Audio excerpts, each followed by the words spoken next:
This fall, I will be student teaching at the Center Elementary School in Peabody. This is the Peabody Public Schools home website, and here in latest news, you can see that the revised reentry and reopening plan from August 14th is linked here. In this plan, the superintendent addresses students, staff, and family to let them know that the reopening plan was sent to the Department of Elementary and Secondary Education. Peabody's plan is to have a hybrid learning model for pre-K to 12 that is broken up into 3 cohorts. Pre-K and kindergarten will attend 4 half-days a week, either AM or PM, with Wednesdays being fully remote.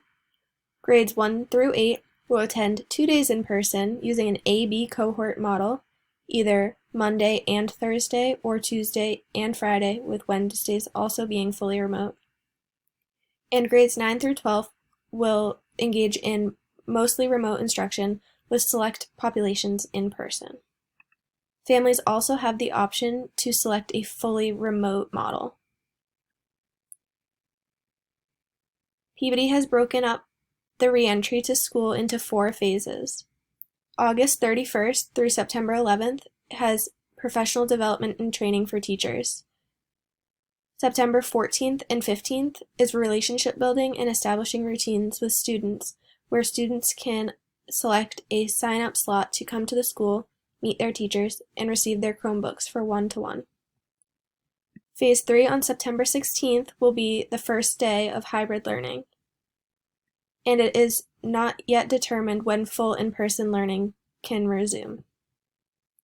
Here at the bottom is the Peabody Public Schools plan for reentry and recovery.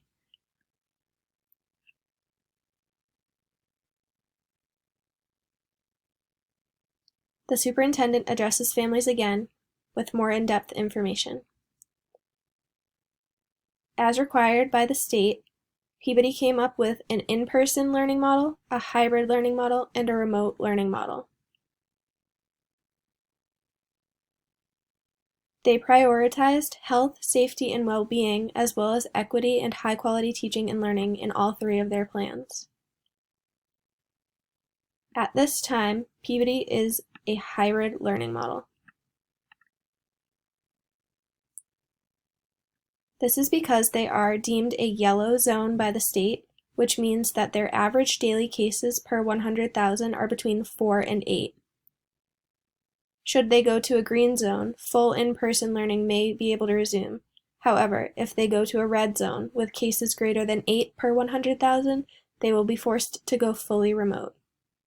For that reason, all 3 of their learning plans are outlined here.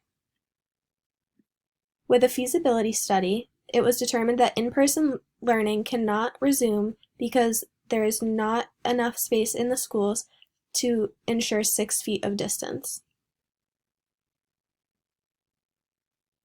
The hybrid learning model, which is what they are going with, is what I previously mentioned. Since I am in grade 1, my students will come 2 days using the AB cohort model. However, some families have selected a fully remote option. Here is an example of what the cohorts may look like. Cohort A comes 2 days, whereas Cohort B comes to school 2 days, and Wednesdays are fully remote for everyone. Cohort C is the selected populations, such as English language learners and students with special needs who require more than 2 days of in-school instruction. Students will be required to wear a mask, schools will be cleaned, and COVID-19 guidelines will be followed by all schools. Here is the elementary hybrid learning model. During the day, students will be connected virtually or by in-school learning, and all students will start and end the day together.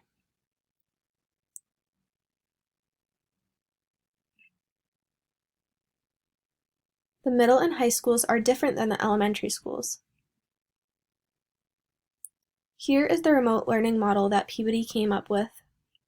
This will only be implemented if full in-person learning is not able to continue due to state guidelines and school closures.